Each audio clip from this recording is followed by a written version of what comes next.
የእግዚአብሔር ጸጋ ሲያገኘን ሲሞላን ምንድነው የሚሆነው ካላችሁ ለምንድነው ታዲያ ይሄ ጸጋ መብዛት ያለበት? ለምንድነው ጸጋው የሚያስፈልገን? ጸጋው በሕይወታችን እንዲበዛ ለምንድነው መጽሐፍ ቅዱስ ይበዛላችኋል ሚለው? የመጀመሪያውና ዋነኛው ግን የደከምኩት እኔ እንድደክም እንኳን ያን ትጋት የሰጠኝ ማን ነው? የበለጸገ ወይም ደግሞ የከበረው ጸጋ እጅግ በቂ የሆነው ጸጋ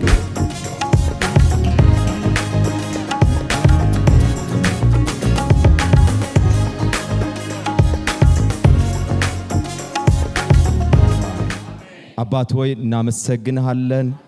ክብርን ላንተ እንሰጣለን። በዚህ አዲስ ማለዳ በመካከላችን ስላለው መገኘትህ ስምህ ይባረክ። ደግሞ በፊትህ አለን። ቃልህ በኃይል ወደ ሕይወታችን ወደ ልባችን ይምጣ። ጊዜውን ሁሉ ላንተ አሳልፈን ሰጠን በጌታ በኢየሱስ ስም። እግዚአብሔር ይባርካችሁ። አረፍ አረፍ በሉ።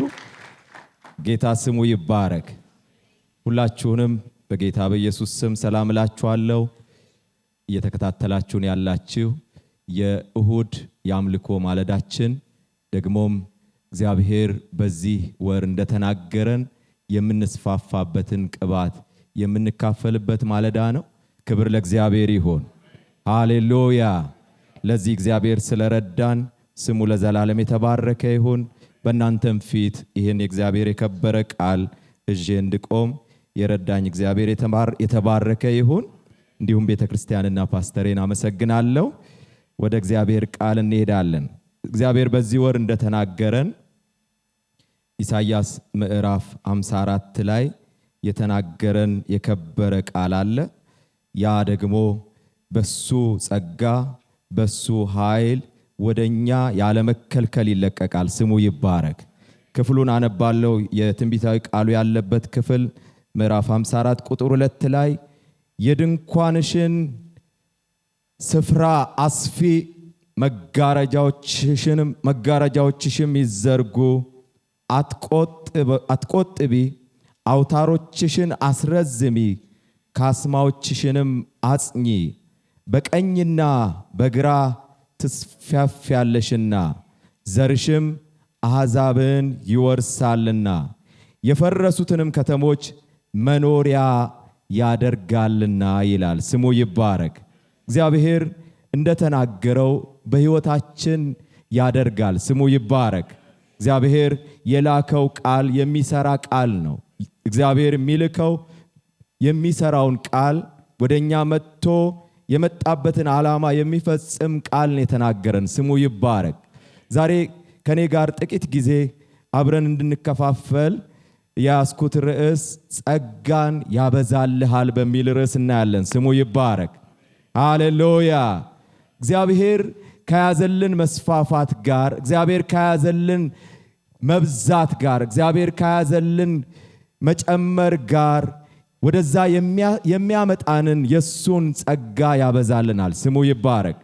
የእግዚአብሔር ጸጋ የከበረ ጸጋ ነው። የእግዚአብሔር ጸጋ የተትረፈረፈ ጸጋ ነው።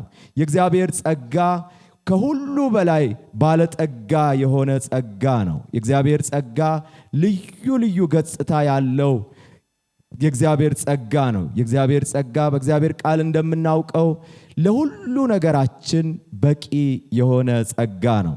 ዛሬ የጸጋ አምላክ እግዚአብሔር ለሕይወታችን ጸጋውን ያበዛልናል። ስሙ ይባረክ። በመካከላችን ያለው ክቡር የእግዚአብሔር መንፈስ የእግዚአብሔር ልጅን የኢየሱስ ክርስቶስን ጸጋ ለሕይወታችን መስፋፋት፣ ለሕይወታችን መብዛት፣ ለሕይወታችን መጨመር ያበዛልናል። ስሙ ይባረክ። ዛሬ ይህን ጠብቆ የመጣ ሰው ከዚህ ጸጋ ጋር ይገናኛል። ስሙ ይባረክ። እግዚአብሔር መጠባበቃችንን ይፈልገዋል። እግዚአብሔር በእኛ አቅም፣ በእኛ ሁኔታ ወይም ደግሞ በእኛ አይነት አይደለም የተናገረን። ከኛ ባለፈ ከኛ በተቃራኒ በሱ ልክ ነው የተናገረን። ስለዚህ ያን በሱ ልክ የተናገረንን በሱ ልክ ያየውን እንድንወርስ፣ እንድንጨብጥ፣ እዛ ጋር እንድንደርስ እግዚአብሔር ዛሬ ጸጋውን ያካፍለናል፣ ጸጋውን ያበዛልናል። ስሙ ይባረክ።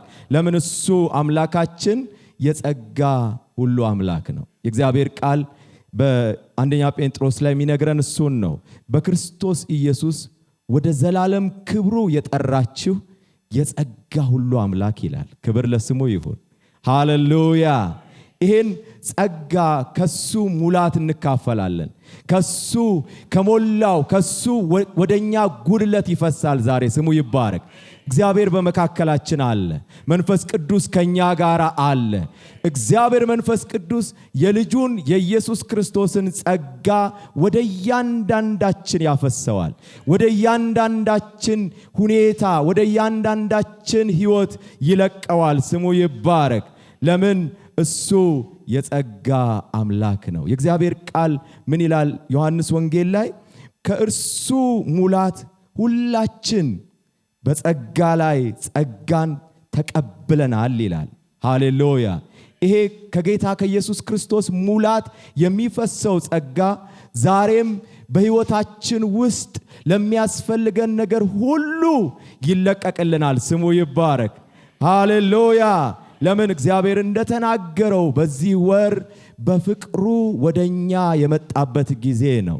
የእግዚአብሔር ጸጋ ማለት የእግዚአብሔር ፍቅር በተግባር ማለት ነው። ይህን ኢሳይያስ ምዕራፍ 54ን ባለፈው እሁድም በስፋት አይተነዋል። ሙሉን ስታነቡት እግዚአብሔር ኀፍረታችንን፣ ውርደታችንን፣ ታናሽነታችንን የሚቀይርበት ያ ፍቅሩ ወደኛ ያዘነበለበት በፍቅሩ ወደኛ የመጣበት ጊዜ ነው።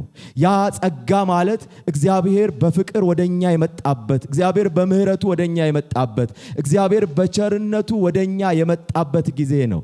ለዛ ነው እግዚአብሔር ከሁኔታው በላይ ራስሽን አዘጋጂ ትስፋፊያለሽ ያለን። ስሙ ይባረክ።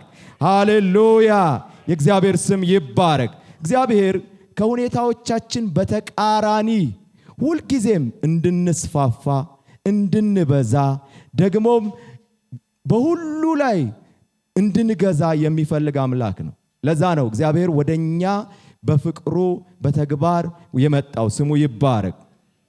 የእግዚአብሔር ቃል ዘፍጥረት ምዕራፍ 26 ላይ ቁጥር 12 ላይ ወደ ይስሐቅ የመጣው የእግዚአብሔር ጸጋ፣ ወደ ይስሐቅ የመጣው የእግዚአብሔር ሞገስ ምን እንዳደረገው እዛ ክፍል ላይ ታያላችሁ።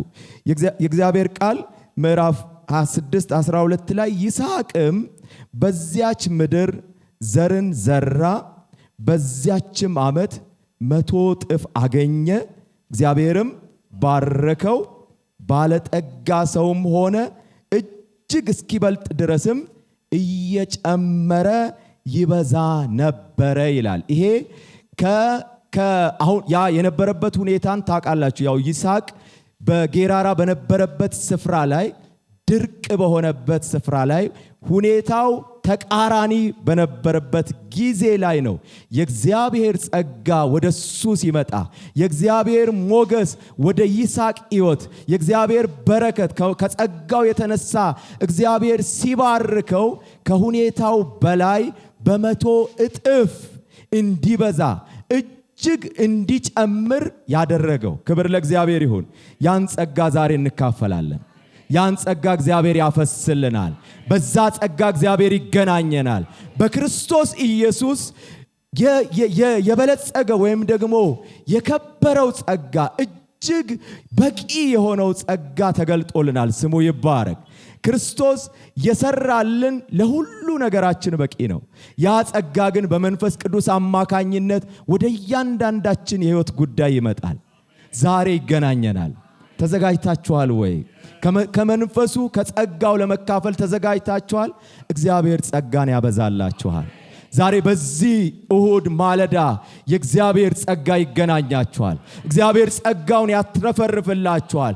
ከናንተ ሁኔታ በላይ፣ ከናንተ ገደብ በላይ የሆነውን የሕይወት ልክ እንድትለማመዱ ጌታ ኢየሱስ ክርስቶስ ይዞላችሁ የመጣውን ሰማያዊውን ሕይወት እንድትለማመዱ የሚያደርግ የእግዚአብሔር ጸጋ ይገናኛችኋል። ሃሌሉያ። ስሙ ለዘላለም ይባረክ።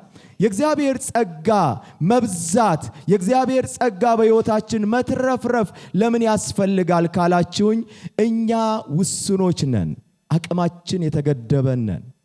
የእግዚአብሔርም ቃል እንደሚነግረን ደካሞች ነን፣ ምን እንኳን እንደሚያስፈልገን የማናውቅ ሰዎች ነን። ደግሞም በኃጢአታችን ከዚህ በፊት በነበረ ልምምድ ብዙ ውስንነት ያለብን ሰዎች ነን።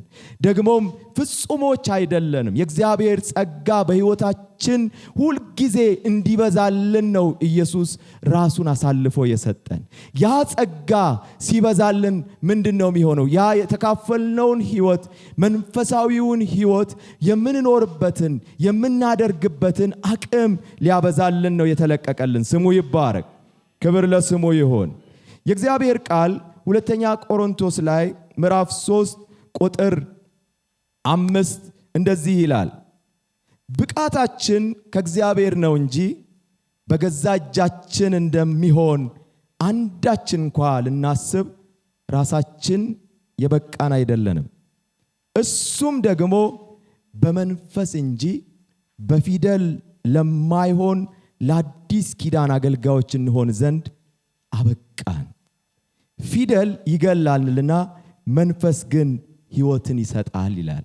በዚህ ክፍል ላይ የምታዩት ይሄ የገባንበት ሕይወት የአዲስ ኪዳን ሕይወት ወይም ደግሞ የመንፈስ ሕይወት፣ ያ የብሉይ ኪዳንን ሕይወት እጅግ የሚበልጥ ሕይወት በእኛ አቅም በእኛ ብቃት የምንኖረው የምናደርገው አይደለም። ስለዚህ ለዚህ ሕይወት እኛ በራሳችን ምን አይደለንም? የበቃን አይደለንም። ይሄ በመንፈስ የሆነ አገልግሎት ነው።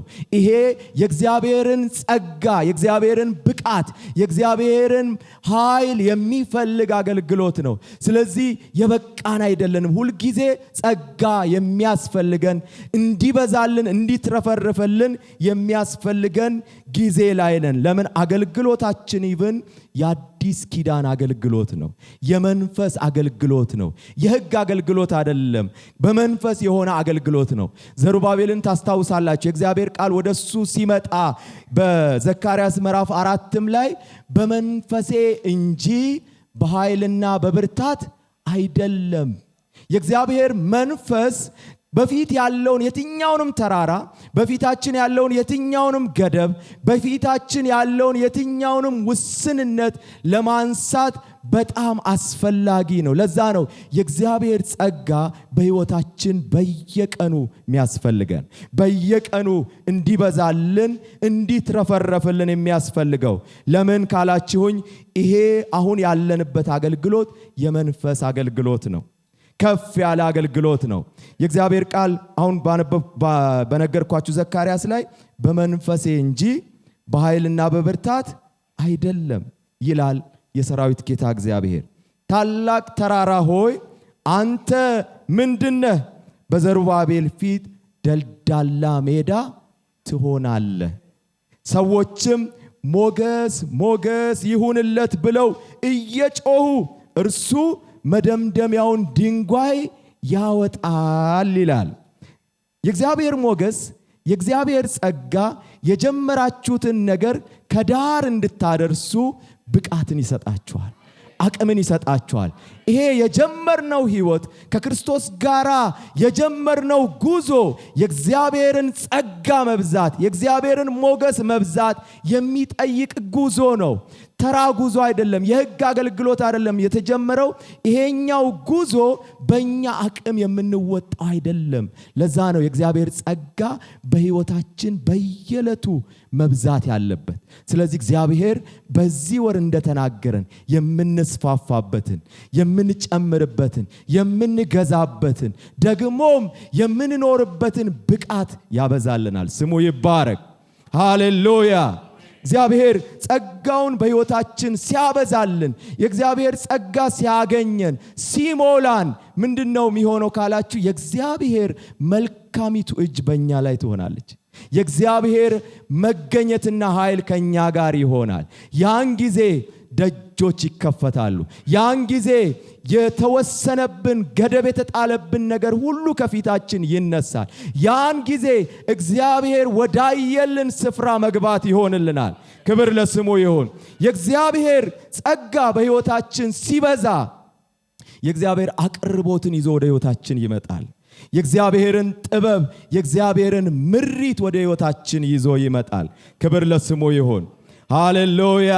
እግዚአብሔር ዛሬ ጸጋውን በሕይወታችን ያበዛዋል። ስሙ ይባረክ። ሃሌሉያ። ታስታውሳላችሁ የእስራኤል ታላቁ መሪ ሙሴ እንደዚህ ብሎ በእግዚአብሔር ፊት ጸለየ። እግዚአብሔር ሆይ ከኔ ጋር ካልወጣ አታውጣኝ አለ።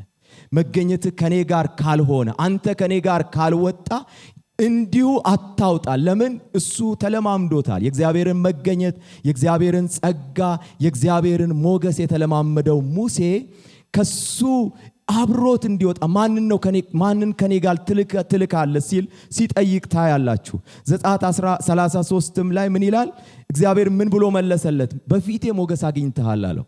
ከዛስ እግዚአብሔርም እኔ ካንተ ጋር እሄዳለሁ አሳርፍህም አለው አለው። የእግዚአብሔር ጸጋ ከኛ ጋር ሲሆን የእግዚአብሔርን አብሮነት የእግዚአብሔርን ኃይል ከኛ ጋር ያደርገዋል። የእግዚአብሔር ኃይል የእግዚአብሔር መገኘት ከኛ ጋር ሲሆን ደግሞ ሕይወታችን ያርፋል። ሕይወታችን የተረጋጋ ይሆናል። ሕይወታችን ሰላም ይሆናል። ለዛ ነው እግዚአብሔር ጸጋውን በሕይወታችን እንዲያበዛ እግዚአብሔር ጸጋውን በሕይወታችን እንዲጨምረው ጊዜን እግዚአብሔር የሰጠን። ያንን ጊዜ ልንጠቀም ያን ጸጋ ልንካፈል ያስፈልጋል። ክብር ለስሙ ይሁን። ሃሌሉያ። ጌታ ኢየሱስ ክርስቶስም ስራውን ከጨረሰ በኋላ ያንን የጸጋውን ስራ የመስቀሉን ስራ ካበቃ በኋላ ስልጣን ሁሉ በሰማይና በምድር ተሰጠኝ ካለ በኋላ እንግዲህ ሂዱና አሕዛብን በአብ በወልድ በመንፈስ ቅዱስ ስም እያጠመቃችሁ ያዘዝኳችሁንም እያስተማራችኋቸው ደቀ መዛሙርቴ አድርጓቸው ካለ በኋላ መጨረሻ ላይ እኔም ከናንተ ጋር እስከ ዓለም ፍጻሜ እሆናለሁ ያለው ለምንድን ነው? ይሄ ተልእኮ ይሄ አገልግሎት የእግዚአብሔርን አብሮነት የእግዚአብሔርን ጸጋ የሚፈልግ አገልግሎት ነው። በራሳቸው መወጣት የማይችሉት አገልግሎት ነው። ከዚህ የተነሳ የእግዚአብሔርን ጸጋ እንድንፈልግ ያስፈልጋል። የእግዚአብሔርን ጸጋ በሕይወታችን እንዲበዛ ያስፈልገናል። ለምን? ተልእኮው ራሱ የሚፈልገው ነው። የእግዚአብሔርን አብሮነት የሚያመጣው የእግዚአብሔር ጸጋ በሕይወታችን እየበዛ ሲሄድ ነው። የእግዚአብሔርን ጸጋ ያበዛልናል። ስሙ ይባረክ። በዚህ ማለዳ ከጸጋው ትካፈላላችሁ። ስሙ ይባረክ። ጌታ ኢየሱስ ክርስቶስ ያበዛልናል፣ ጸጋውን ይለቅልናል። ዛሬ የእግዚአብሔር ቃል የተለያዩ ስፍራዎችም ላይ ሄዳችሁ ስታዩ ዕብራውያን ላይ ምዕራፍ 12 ቁጥር 15 ላይ የእግዚአብሔር ጸጋ ለማንም እንዳይጎድለው ይላል። ለምን? ጸጋው በጣም አስፈላጊ ነው።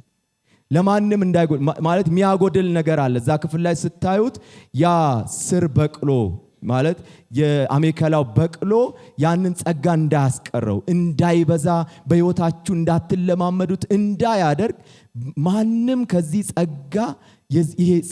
ጸጋ ጉለት ውስጥ እንዳይኖር ብሎ ይናገራል። ያዕቆብም ላይ ጸጋን አብልጦ ያበዛል ይላል። ምዕራፍ 4 ቁጥር 6 ላይ ሄዳችሁ ጴጥሮስም ላይ በጌታችን በመድኃኒታችን በኢየሱስ ክርስቶስ ጸጋና እውቀት እደጉ ይላል። ጸጋ ምን የሚል ነው? የሚበዛ ነው ማለት ነው። እደጉ ይለናል እዚህም ክፍል ላይ ጴጥሮስ። ለምን? አስፈላጊ ነው የእግዚአብሔር ጸጋ በክርስቶስ ኢየሱስ የፍቅር በተግባር ወደኛ የመጣው ያ ጸጋው ማለት ፍቅሩን ደግሞም በፍቅሩ ውስጥ ያለው ስጦታ በሕይወታችን እንዲበዛ ያስፈልጋል። የጳውሎስ መረዳት እሱ ነው።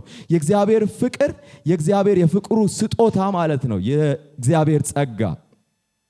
ስለዚህ ለምንድነው ታዲያ ይሄ ጸጋ መብዛት ያለበት? ለምንድነው ጸጋው የሚያስፈልገን? ጸጋው በሕይወታችን እንዲበዛ ለምንድነው መጽሐፍ ቅዱስ ይበዛላችኋል ሚለው? የመጀመሪያውና ዋነኛው ቅድም በተለያየ መንገድ ስጠቅሰው የነበረው ወንጌሉ በእኛ ያፈራና ያድግ ዘንድ ነው። የእግዚአብሔር ጸጋ እንዲበዛልን ደግሞም እግዚአብሔር ጸጋውን የሚያበዛልን ወንጌል በሕይወታችን እንዲያፈራና እንዲያድግ ነው። ሐዋርያት ሥራ ላይ ሄዳችሁ ስታዩ እነዚያ የመጀመሪያው የጌታ ምስክሮች በሚያገለግሉበት አገልግሎት ላይ ታላቅ ጸጋ በእነሱ ላይ ነበረ ይላል። ያ ታላቅ ጸጋ የጌታን የኢየሱስ ክርስቶስን ትንሣኤ በድፍረት እንዲመሰክሩ ሲያደርጋቸው ታያላችሁ። ከዚህ የተነሳ ደግሞ ሐዋርያት ምዕራፍ 5 ላይ ቁጥር 14 ላይ የሚያምኑትም ከፊት ይልቅ ለጌታ ይጨምሩለት ነበር ይላል። ወንዶችና ሴቶችም ይበዙ ነበር ይላል። ይሄንን የሚያበዛው የእግዚአብሔር ጸጋ ነው። በእነሱም እጅ እግዚአብሔር ድንቅንና ምልክቶችን ያደርግ ነበር ይላል። ከዚህ የተነሳ ማንም ከነሱ ጋር ሊቀላቀል እንኳን አይደፍርም ነበር ይላል። የዚያ የጸጋው መብዛት በሕይወታቸው ይዞት የመጣው ዋናው ፍሬው የወንጌሉ እሳት እንደ ሰደድ በዚያ ጊዜ እንዲበዛ፣ ሰዎች ወደ እግዚአብሔር መንግሥት እንዲጨመሩ እንዲበዙ ያደርግ ነበር። ዛሬም የእግዚአብሔር ጸጋ በሕይወታችን እግዚአብሔር ሚያበዛልን መጀመሪያው ነገር ብዙ ሰዎች የሚድኑ አሉት። ብዙ ወደ መንግስቱ የሚጨመሩ ሰዎች አሉት። ብዙ በግራ መጋባት ውስጥ ያሉ የእግዚአብሔር ሰላም የእግዚአብሔር ረፍት የሚያስፈልጋቸው ሰዎች አሉ። ለዚህ እግዚአብሔር በሕይወታችን ጸጋውን ያበዛልናል። ሃሌሉያ! ስንቶቻችን ተዘጋጅተናል? እግዚአብሔር በሚያየው ልክ፣ እግዚአብሔር በሚያስበው ልክ፣ የእግዚአብሔር ባለበት ስፍራ ላይ እግዚአብሔር ጸጋውን ያበዛልናል። ያ ጸጋ ሰዎችን ከጠላት መንጋጋ ነቅጦ ያወጣቸዋል። ያ ሰላም የሚሰጥ ጸጋ፣ እረፍት የሚሰጥ ጸጋ፣ ሕይወታቸውን የሚለውጥ ጸጋ ሰዎችን ያገኛል። ሃሌሉያ! ስሙ ለዘላለም ይባረክ። ቆላስይስም ላይ ምዕራፍ 1 ቁጥር 6 ላይ ይህም ይላል በዓለም ሁሉ ደግሞ እንዳለ ወደ እናንተ ደርሷል። ማለት ይሄ ወንጌል ወደ እናንተ ደርሷል። የእግዚአብሔርንም ጸጋ በእውነት ከሰማችሁበትና ካወቃችሁበት ቀን ጀምሮ በእናንተ ደግሞ እንዳለ፣ ማለትም እነሱ ጋር ፍሬ እንዳፈራ ደግሞም እንዳደገ እንዲሁ የዚህ የእግዚአብሔር ጸጋ ዕውቀት፣ የእግዚአብሔር ጸጋ መስማታችሁ በዓለም ሁሉ ፍሬ ያፈራል ያድጋልም ይላል። ክብር ለእግዚአብሔር ይሁን። የእግዚአብሔር ጸጋ እንድንበዛ እንድናፈራ ሰዎች ወደ እግዚአብሔር መንግሥት እንዲጨምሩ የሚያደርግ ጸጋ ነው። ያን ጸጋ ዛሬ ጌታ ያካፍለናል። ሃሌሉያ! ሌላው የእግዚአብሔር ጸጋ ለምንድን ነው የሚበዛው ካላችሁኝ፣ ሁለተኛው የተሳካ የክርስትናን ሕይወት እንድንለማመድ ያደርጋል። የእግዚአብሔር ጸጋ በክርስቶስ የሆነውን እንድንሆን ደግሞም እንድናደርገው የታየልንን እንድናደርግ እንዲኖረን የታሰበልን እንዲኖር ያደርገናል። ጳውሎስ ይሄንን ነው ያረጋገጠው። አንደኛ ቆሮንቶስ ምዕራፍ 15 ቁጥር 10 ላይ እንደዚህ ይላል፣ ነገር ግን በእግዚአብሔር ጸጋ የሆንሁ እኔ ነኝ፣ ለኔ የተሰጠኝ ጸጋው ከንቱ አልነበረም። ከሁላችሁ ይልቅ ግን ደከምሁ፣ ዳሩ ግን ከኔ ጋር ያለው የእግዚአብሔር ጸጋ ነው እንጂ እኔ አይደለሁም። ይሄ አሁን የሆንኩትን ማለት እሱ ሕይወቱን ከፊት ለፊት ወደ ላይ ከፍ ብላችሁ ስታዩ ያ የወንጌል አሳዳጅ የነበርኩትን ለዚህ ወግ ማዕረግ መብቃት አይደለም ለቅጣት የተገባውትን ለሞት ለፍርድ የተገባውትን ሰውዬ አሁን ሐዋርያ አድርጎ የሱ የወንጌሉ አፍቃሪ አድርጎ የወንጌሉ መስካሪ አድርጎ ያቆመኝ አሁን የሆንኩትን ያደረገኝ ያን ክፉን ሰውዬ ያን አመፀኛውን ጠላት የነበርኩትን ሰውዬ አሁን የምታዩትን ሰውዬ እንደዛ አልነበረም ይሄ ሰውዬ። ነገር ግን ያ ጸጋው ነው አሁን የሆንኩትን ያደረገኝ። የእግዚአብሔር ጸጋ ወደ ሕይወታችን ሲመጣ፣ የእግዚአብሔር ጸጋ ወደ ሕይወታችን ሲለቀቅ፣ የእግዚአብሔር ጸጋ በሕይወታችን ሲበዛ እግዚአብሔር የሚያደርገው የመጀመሪያው ነገር የሕይወት ለውጥ ያደርጋል። ስሙ ይባረክ። ሕይወታችን አብዛኞቻችን ሕይወታችን ምስቅልቅል ያለ ደግሞም ለዚህ ያልተገባ ሕይወት የነበርን ሰዎች ነን። ነገር ግን ሕይወታችንን የእግዚአብሔር ጸጋ ያገኘን ቀን ለውጦታል፣ ቀይሮታል። ብዙዎቻችን ምስክሮች ነን። ለዚህ እግዚአብሔር ለጠራው ሕይወት የሚበቃ ማንነት የሌለን ሰዎች ነበርን። ነገር ግን ጌታ ኢየሱስ ክርስቶስ ጸጋውን ወደኛ ሲለቅ፣ እግዚአብሔር በልጁ በኩል ጸጋውን ወደኛ ሲያመጣልን የሆነልን የመጀመሪያው ነገር ሕይወታችን ተቀይሯል። አሁን ጳውሎስ እንዳለው አሁን የሆንኩት በእግዚአብሔር ጸጋ ነው። ደግሞም ይሄ ጸጋ የክርስቶስ የወንጌሉ አፍቃሪ የክርስቶስ መስካሪ አሳዳጅ የነበረውን መስካሪ ያደረገኝ ብቁ ያደረገኝ ትጉ ሰው ያደረገኝ ያ ጸጋ ነው። አሁን ከናንተ በላይ ደግሞም ከሌሎቹ በላይ ደክም ያለው ግን የደከምኩት እኔ እንድደክም እንኳን ያን ትጋት የሰጠኝ ማን ነው ይላል? ያ ጸጋ ነው። የእግዚአብሔር ጸጋ ነው ያተጋኝ። የእግዚአብሔር ጸጋ ነው አቅም የሰጠኝ እንጂ እኔ አሁን የሆንኩት በራሴ አይደለም በብቃቴ አይደለም ሲል ታያላችሁ። ክብር ለእግዚአብሔር ይሁን። የእግዚአብሔር ጸጋ በሕይወታችን ሲበዛ የእግዚአብሔርን ሕይወት በስኬት እንድንጨርስ በድል እንድንጨርስ እግዚአብሔር እንዳየልን እንድንሆን ያደርገናል። ስሙ ይባረክ። የክርስቶስ የወንጌሉ ብርቱ መስካሪዎች ያደርገናል። ታዛዥ ታታሪ አገልጋዮቹ ያደርገናል። ስፍራችንንም ነው የሚቀይረው። ይሄ ጸጋ ወደ ሕይወታችን ሲበዛ ስፍራችንን ያ የጳውሎስን ስፍራውን ነው የቀየረው። የሚጠራበትን የነበረውን ስሙን ነው የቀየረው። አሳዳጅ የነበረውን ከሁሉ የሚያንስ ኃጢአተኛ የነበረውን ስፍራውን ስሙን ነው የቀየረው። ስሙ ለዘላለም ይባረክ። ከሁሉ ይልቅ እንዲተጋ ነው ያደረገው። ምን አይነት እግዚአብሔር የጸጋው ብልጽግና ነው ወደ ሕይወታችን የመጣው ሁላችን የዳንበት ደግሞም በየዕለቱ የክርስቶስን ሕይወት እንድንኖር የምንቀደስበት ጸጋ እግዚአብሔርን ከሱ ጋር አብረን እንድንሰራ አቅም የሚሰጠን ጸጋ ምን አይነት ጸጋ ነው? ክብር ለስሙ ይሁን። ሃሌሉያ። ስሙ ለዘላለም ይባረክ። ጌታ ዛሬ ጸጋውን በሕይወታችን ያትረፈርፍልናል። ጳውሎስም ያለው ይሄንን ነው። አንደኛ ጢሞቴዎስ ምዕራፍ 1 ቁጥር 14 ላይ በክርስቶስ ኢየሱስ ከሆኑት እምነትና ፍቅር ጋር የጌታችን ጸጋ ተትረፍርፎልኛል ይላል። ያ ነው ያ የጸጋው መትረፍረፍ በሕይወቱ ላይ መሆን የማይችለውን ማድረግ የማይችለውን ሊኖረው የማይችለውን የእግዚአብሔርን የከበረ ሕይወት እንዲያገኝ ለዛ ምስክር እንዲሆን ያደረገው የእግዚአብሔር የተትረፈረፈ ጸጋ ወደ ሕይወቱ ሲመጣ ነው። ስለዚህ የእግዚአብሔር ቃል በሐዋርያት ሥራም ላይ ምዕራፍ 4 ቁጥር 33 ላይ ምዕራፍ 6 ቁጥር 8 ላይ ቆሮንቶስም ላይ ስትሄዱ ይሄ ጸጋ የሚበዛበትን ምክንያቶች ይነግረናል። የመጀመሪያው ክፍል ላይ ሐዋርያትም የጌታን የኢየሱስ ክርስቶስን ትንሣኤ በታላቅ ኃይል ይመሰክሩ ነበር፣ በሁሉም ላይ ታላቅ ጸጋ ነበረባቸው ይላል። ስለዚህ የጌታን ትንሣኤ በታላቅ ኃይል ሰው ለመመስከር የእግዚአብሔር ጸጋ ያስፈልገዋል። ጸጋ ሊበዛለት ያስፈልጋል። አንዱ እሱ ነው። ሌላው እስጢፋኖስም ጸጋንና ኃይልን ተሞልቶ በሕዝቡ መካከል ድንቅንና ምልክቶችን ያደርግ ነበር ይላል።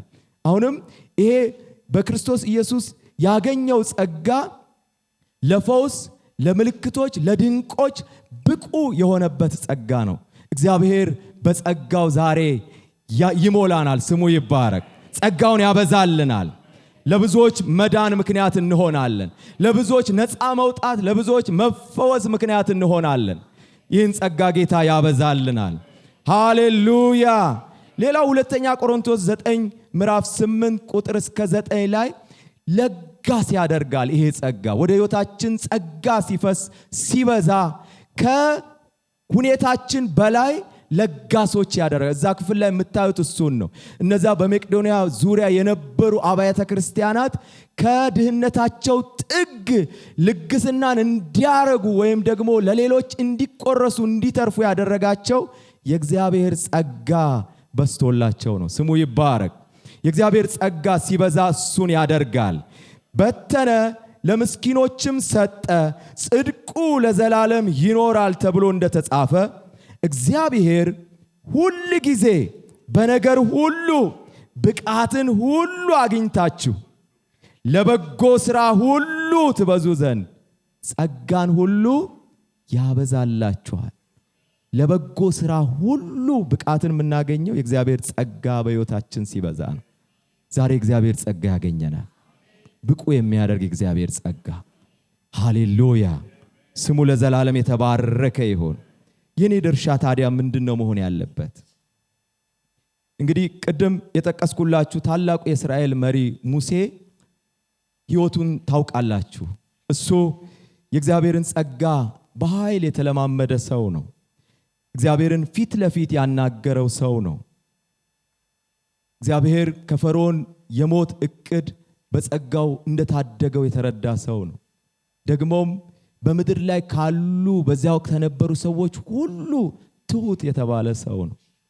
አንድ ጸሎት ግን እዚህ ክፍል ላይ ሲጸልይ ታያላችሁ። ቅድም ያነበብነው ዘዳግም ምዕራፍ 33 ቁጥር 13 ላይ አሁንም ይላል በፊትህ ሞገስ አግኝቼ እንደሆነ አውቅህ ዘንድ በፊትህም ሞገስን አገኝ ዘንድ መንገድህን እባክህ አሳየኝ፣ ይህም ሕዝብህ እንደሆነ ተመልከት ይላል። ማለት ጸጋ የበዛለት የእግዚአብሔርን ጸጋ የተለማመደ ደግሞም ትሁት የሆነው ሰው እንደገና ይጠይቃል።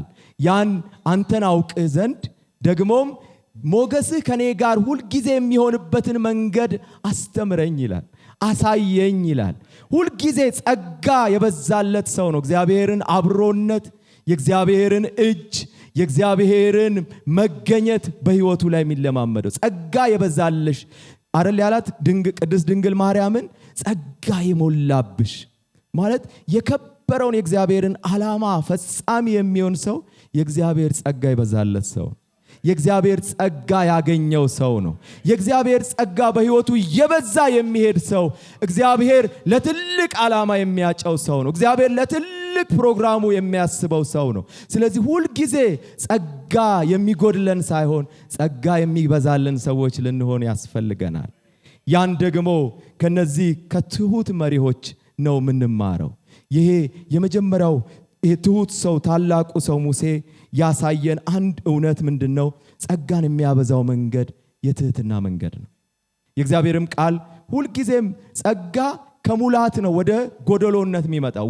ከሙላት ከላይ ነው የሚፈሰው ጸጋ፣ ወደ ሙሉ አይመጣም፣ ወደ ጎደሎ ነው የሚመጣው። ጸጋ አለኝ ለሚል፣ በቂ ነኝ ለሚል፣ እኔ ራሴን እችላለሁ ለሚል አይደለም የሚመጣው። ጸጋ ሁልጊዜም ባዶ ለሆነ ራሱን በእግዚአብሔር ፊት እንደ ሰው ለሚቆጥር ደግሞም እግዚአብሔርን እንደ እግዚአብሔርነቱ ላወቀ ሰው ነው የሚበዛው ጸጋ።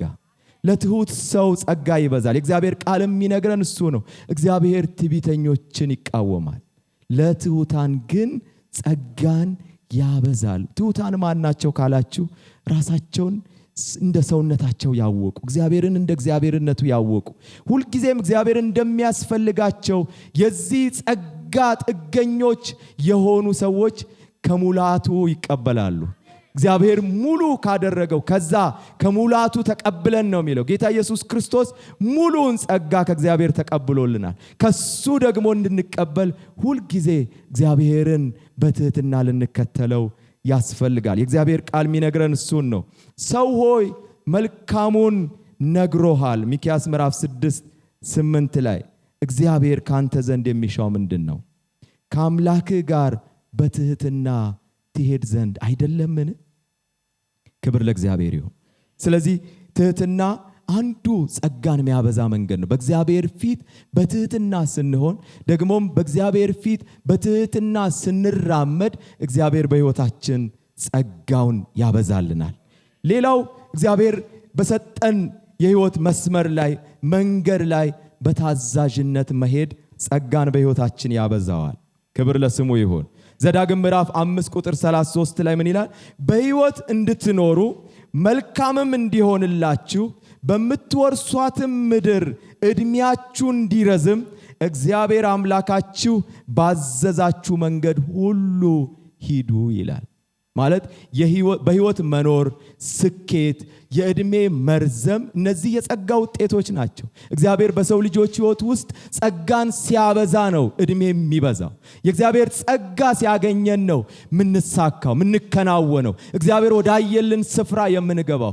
ስለዚህ ሁልጊዜም በእግዚአብሔር መንገድ በታዛዥነት መሄድ፣ በክርስቶስ መንገድ የክርስቶስ ተከታይ መሆን፣ ራስን ለሱ አሳልፎ መስጠት ጸጋን የሚያበዛ መንገድ ነው። የእግዚአብሔር ቃል እንደሚነግረን ደግሞ ሁልጊዜም ከዚህ ጸጋ ለመቀበል ወደ እግዚአብሔር መምጣት ነው፣ ወደ እግዚአብሔር መቅረብ ነው። እንዴት? በእምነት መቅረብ። የእግዚአብሔር ቃል በዕብራውያን ምዕራፍ 4 ቁጥር 16 ላይ የሚነግረን እሱን እውነት ነው። የእግዚአብሔር ቃል ሁልጊዜም ብናቀውም እንግዲህ ምሕረትን እንድንቀበል በሚያስፈልገንም ጊዜ የሚረዳንን ጸጋ እንድናገኝ ወደ ጸጋው ዙፋን ፊት በእምነት እንቅረብ። ዛሬ ይህን አበረታታችኋለሁ። እግዚአብሔር በሕይወታችን ጸጋውን ሊያበዛልን ይፈልጋል። ሃሌሉያ! ጌታ ጸጋውን ያበዛልናል። ጌታ ጸጋውን ያካፍለናል። ስለዚህ እኛ ወደሱ ቀርበን በትህትና ከሱ እጅ እንቀበላለን። ከመንፈስ ቅዱስ እንቀበላለን። ከኢየሱስ እንቀበላለን። መጨረሻ ላይ አንድ ጥቅስ ላንብብና እንጨርሳለን። 2 ቆሮንቶስ ምዕራፍ 4 ቁጥር 15 ላይ የዚህ ጸጋ መብዛት ዓላማውን ይነግረናል። ለብዙ ሰዎች እየደረሰ ያለው ጸጋ ወይም ይሄ የተትረፈረፈው ጸጋ ለእግዚአብሔር ክብር በምስጋና ላይ ምስጋናን እንዲጨምር ይህ ሁሉ ለናንተ ጥቅም ሆኗል ይላል። ይሄ ነው መጨረሻው ሐሳቡ። የእግዚአብሔር ጸጋ በሕይወታችን የሚበዛው ለእግዚአብሔር ክብር እንድንሆን፣ ለሰው ልጆች ጥቅም እንድንሆን እግዚአብሔር ጸጋውን ያካፍለናል። ሃሌሉያ! ዓላማው እሱ ነው። ስሙ ይባረክ። ጌታ ስሙ ይባረክ። ሃሌሉያ! ሁላችንም ቆመን ጌታን ያመሰገንን እየጸለይን ወደ ቀጣይ ፕሮግራም እንሄዳለን። ሃሌሉያ! ጌታ ኢየሱስን የግል አዳኛችሁ አድርጋችሁ ያልተቀበላችሁ ቀጥሎ ያለውን ጸሎት ከኔ ጋር በመጸለይ ወደ ሕይወታችሁ እንዲገባ አሮጌው ታሪካችሁ እንዲያቆም አዲስ ጅማሬ በሕይወታችሁ እንዲጀምር ማድረግ ትችላላችሁ። አሁን ይሄን አብረን እንጸልይ። እኔ የምለውን በማለት ኢየሱስን ወደ ሕይወታችሁ ጋብዙት። እግዚአብሔር አምላክ ሆይ ዛሬ ወደ አንተ ስለጠራኸኝ አመሰግንሃለሁ። እግዚአብሔር ሆይ እኔ ኃጢአተኛ ነኝ። ኃጢአቴን ይቅር በለኝ፣ መተላለፌን ደምስስልኝ። ክቡር በሆነው በልጅ በኢየሱስ ክርስቶስ ደም ከኃጢአቴ ሁሉ አንጻኝ። እግዚአብሔር ሆይ ዓለምን፣ ሰይጣንን፣ ሥራውን ክጃለሁ። ጌታ ኢየሱስ ክርስቶስን የሕይወቴ አዳኝና ጌታ አድርጌ ተቀብያለሁ። ኢየሱስ ክርስቶስ ከሙታን እንደተነሳ በልቤ አምናለሁ። ጌታም እንደሆነ በአፌ መሰክራለሁ። እግዚአብሔር ሆይ ስለተቀበልከኝ አመሰግንሃለሁ። አሁን ልጅህ ነኝ። ይህን ዕድል ስለሰጠኸኝ አመሰግንሃለሁ።